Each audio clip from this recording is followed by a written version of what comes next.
Hey guys, it's Eric. This is Don. It's Tim. We are D&E Miniature and Board Games. And today we're going to do a little bit different style review than we normally do. I'm going to let Don explain how we're going to do this type. Today we're going to be talking about Purgatory. It's a new miniatures game that's coming to Kickstarter here shortly. We were sent a copy of basically the beta test rules. We did a quick playthrough and we just give our initial impressions. We're not doing a full review because it's still in beta, so it's probably it would be difficult to make judgments on things that they haven't completely finalized. Yeah, it's not final. I don't think it's completely fair either. No. But one of the things we do always hit on is graphics and artwork. And our graphics and artwork guru, Tim, down there in the orange, is going to talk a little bit about the graphics and artwork from the book that they use during the conventions. That's you, what he's talking about. If he'd ever finish, he'd just keep going. Yeah. I know, right? Well, what I was given, I thumbed through it, plus what we were sent. Everything that I've seen, they got some really good artists to help with their creating these characters and these scenarios, and they put the artwork puts a very good image in your mind of what you're going to be experiencing in the world of Purgatory. I think what I saw is superb.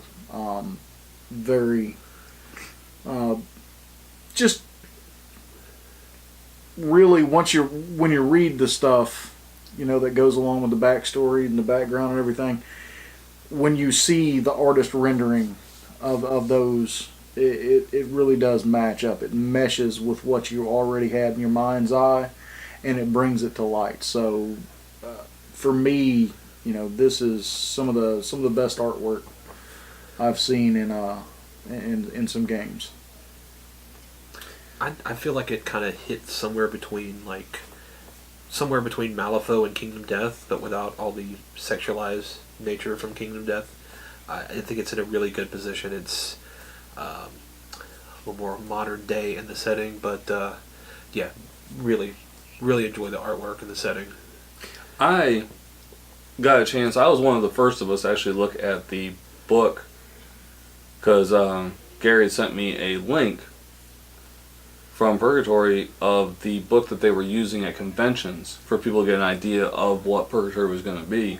And I looked at it and I didn't even need any of the backstory given me. By looking at those pictures, I already knew what this game was pretty much about, and I was already pretty stoked about it. Yeah, that's what I was saying. Is it brings what you see, like I said, in your mind's eye. It brings it to black and white. It puts it, actually in full color. It really pops it out there. Like I said, the artists they had working on this, just such a great bang up job from what I've seen. Really, really enjoyed thumbing through the artwork. Now, as we go transition from artwork to the quality of the miniatures. Resin. Resin. When we had the conversation with the creators, we were told that they were going to stay with the resin for their figures for the Kickstarter, and one of the things that they brought up was there weren't any real seam lines. So it was when we got the figures from them to take a look at, which, just, you have Death, which, by the way, is an old lady with stockings rolled up in a gravy pair of scissors. I looked. I could not find a seam line on this. I don't see any mold lines on this. Which is really nice because once you put it together, you don't have to worry about cleaning the thing. You just go ahead, put it together, paint it. Now detail wise, man, look, you even got the rolled up stockings. Yeah. Detail on that. Detail on the one that you were working on for a while. But I can't say enough. I thought the detail on these miniatures was exceptional. They've really put their heart and soul, Purgatory, into this game. I think. He shouldn't be allowed to make jokes. Oh God, I know. Okay, It's so punny, it's painful. Don, what do you really? What was your opinion of the miniatures? I like them a lot. Death was really easy to go together. What was the name of yours? St. Peter. St. Peter. St. Peter looks like no. It should be easy to put together. What is her Are name? you telling him no for thrashing? Urshakal? Am I pronouncing that right? That's what Urshakal. Urshakal? Is that it? She's very nice. She's a she's Malifaux level of complexity, definitely. Oh, But, yeah. I don't hold that against the model, but it's not going to be quick put together. But sometimes though, when they have that many working pieces, you have that high amount of detail because there's so many pieces. You could definitely get more. You detail can spend a half hour looking for an arm when somebody Now, drops something on something. I'm gonna remind y'all. Tell y'all. you about Yanlo's beard. You've told me about that. Okay. I'm gonna remind y'all though, when you look through all these characters that are coming, there are some very intricate characters. Then there are some that I'm looking at one of them, and I don't see an actual body. It is a form. Yeah, I saw that one. Yeah. And I'm sitting here and I'm going, this is going to be interesting Well, come on, to see. One of Don's favorite characters was the cats. The cats, yeah. And It's like 3 cats. and on he a didn't crate. even he hasn't even seen the card for the children yet. Yeah, the triplets, yeah. The triplets. There's creepy children. Yes. there is. Well, that's all you need to get my wife playing. And they belong they belong to a very, Creepy very children. She awesome just loves faction. creepy children. So, as we talk about figure quality, we obviously have to go into gameplay. We played. Well, before we go straight to gameplay, let's talk about the rule book. Because granted we have a beta on the rule book. The setup scenario we found Easily. able to set up. The rules for terrain were outlined well. Even line of sight, they had a very good rule for. Right. And the reason why I interject rulebook first, and I know with it being a beta, it's not a final, and you can't make a true judgment on a rulebook until it's set. But with it being a miniature game, you have to have the what your game board can't have, needs to be, and everything like that. You got to have that stuff out there, and it's in the book foremost up front. For the lack of a better term, if it was on a regular 8.5 by 11 page, this stuff was bold and underlined. I mean, it stood out. It made it easy to find. Yeah. Now, what I liked about it was,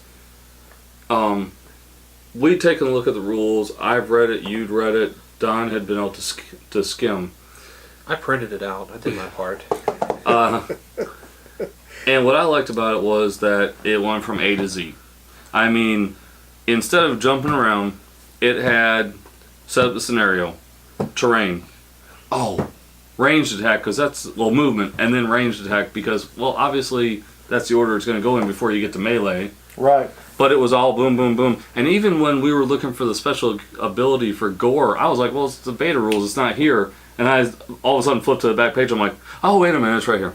Yeah.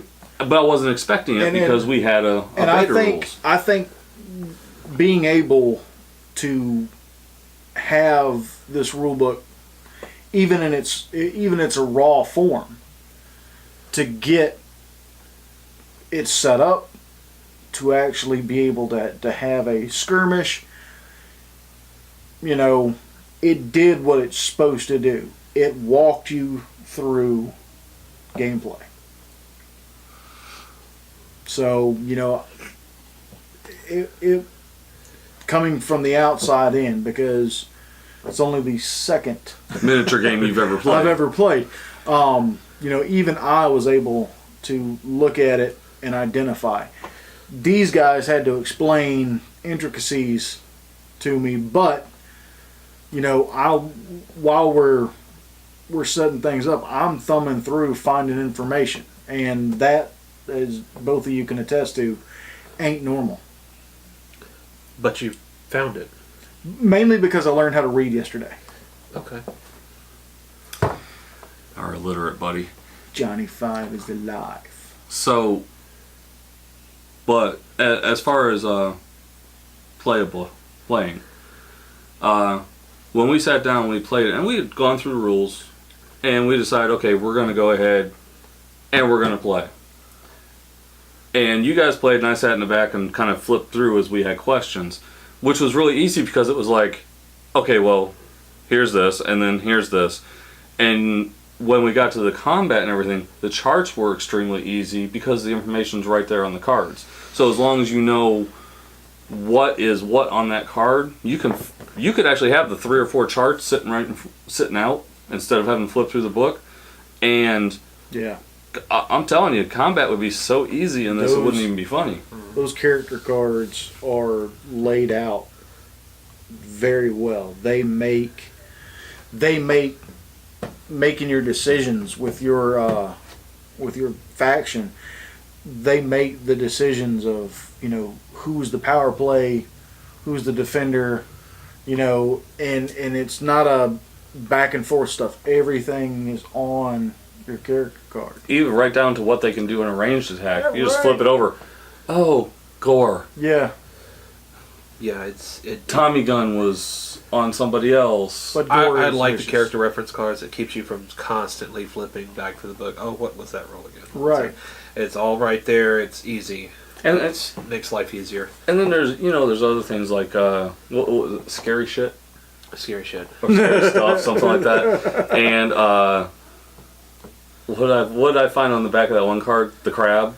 The crab. Yeah, the clap. The clap. The clap. And I looked at you guys and I go, do you think they mean the clap? Or do you think they mean the I don't clap? think this is the Wiggles version. But just based on some of those things that we saw, it made us realize that even before playing, yeah, this is going to be fun because there's weird stuff in it that you would never think to see in a game, that all of a sudden it's like, oh, so we're going to use the clap as a ranged weapon. Once again, this goes back to the fact that these creators really did their homework. They put heart and soul into figuring out how to make a tabletop game that appeals to the masses and also could probably start some fights amongst the players. If it was ranged, do you think maybe it's the clapper? It could be the clapper. If you've got clap that can go ranged, you've got problems. So, when we talk about replayability, if you looked at this and you have your different factions, and you can stay in the factions to get the angelical gifts, or you can not stay in the factions and pay the merc points, which you could make a really powerful army not staying in the factions. Mm-hmm. But because of that, and with them bringing out more and more figures, I put replayability on this as pretty good. Yes. I don't think you could actually have two of the same games unless you had somebody that made one force and just stuck with it, because the cool thing about the Merc rule, it goes hand in hand with the other rule. The rule that says you can't have two of the same characters on the board. Mm-hmm. So say you make a army and it's just a powerhouse, and you come to play and I've got two of the same characters in my list.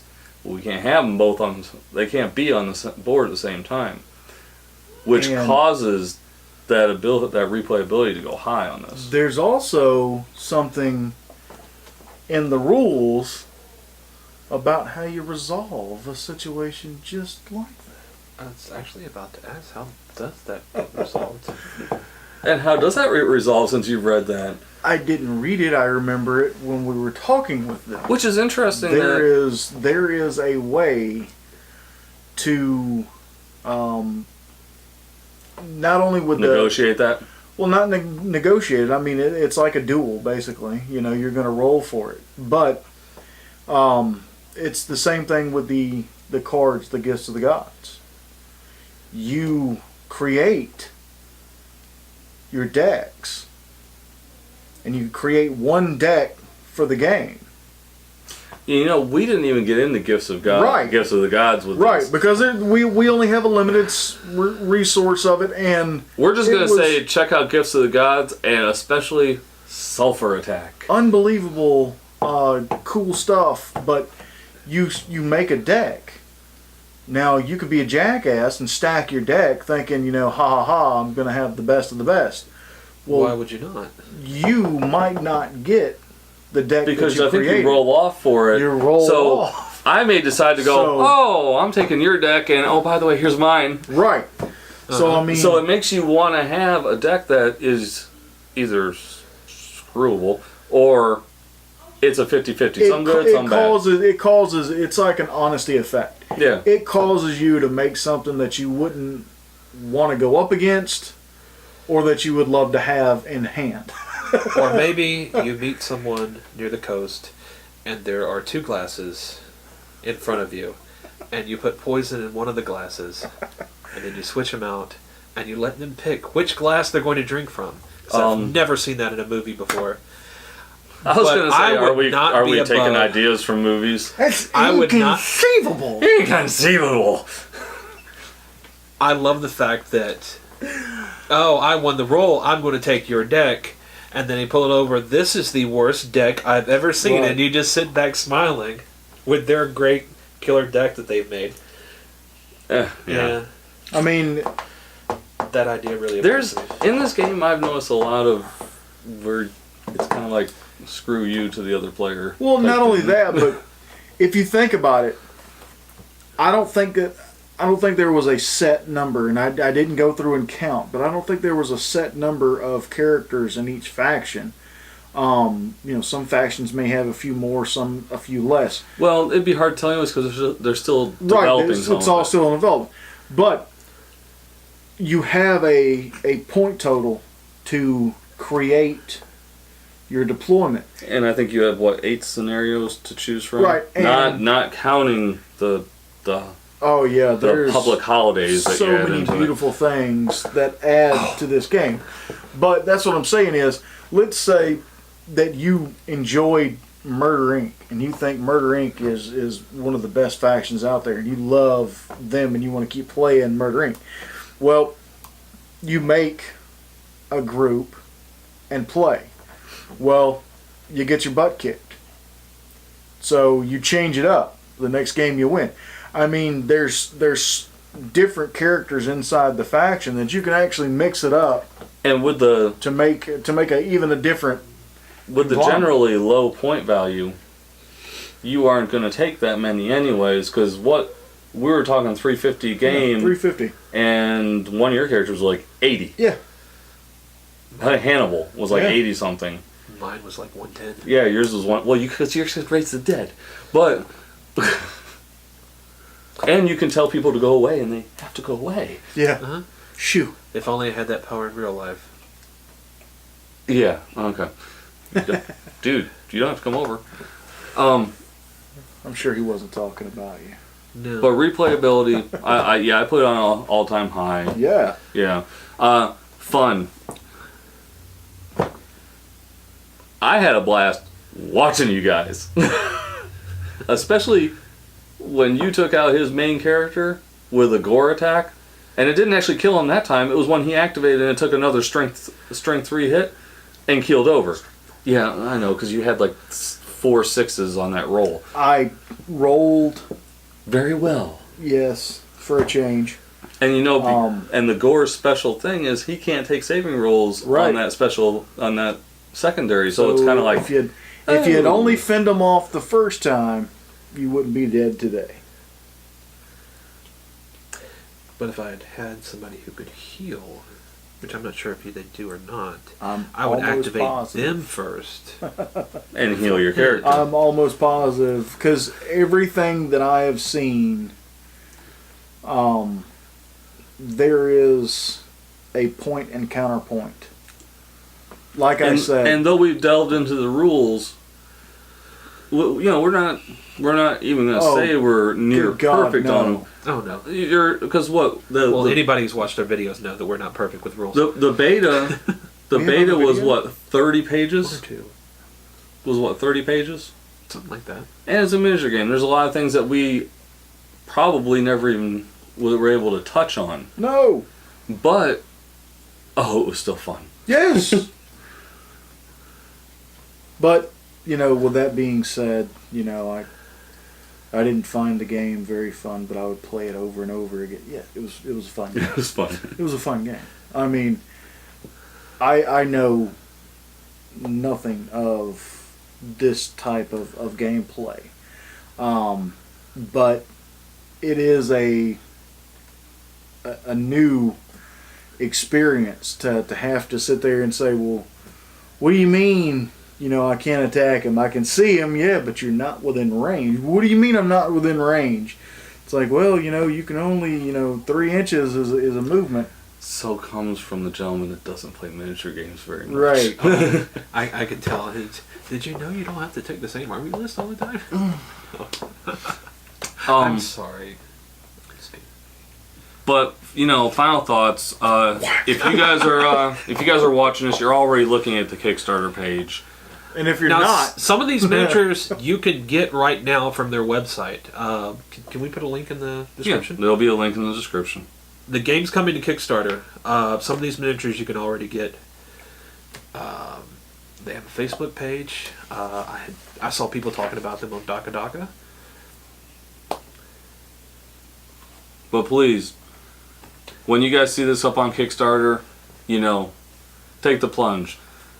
Go ahead, do a pledge, get this game. If for nothing else, the miniatures. Yeah. Because I saw the newest one they've done, the girl with the hammer, and all I want to do is paint her up like Harley Quinn. That's it. that's mildly disturbing, but It would be more disturbing if you were closer to him. it would be more disturbing if it were somebody else. Yeah. I kind of expect it from you. So, hey, I personally, I back this game. I would hope that you guys will see what we see in it and also pledge on it. Don? I like it. I'll be backing it. Tim? Fund this game. As always, guys, this is Eric. This is Don. Miss Tim. Game on, guys. darme esperanza, soy te ha quedado todo aquello que hubo entre nosotros, ya los dedos de tus manos no se mueven.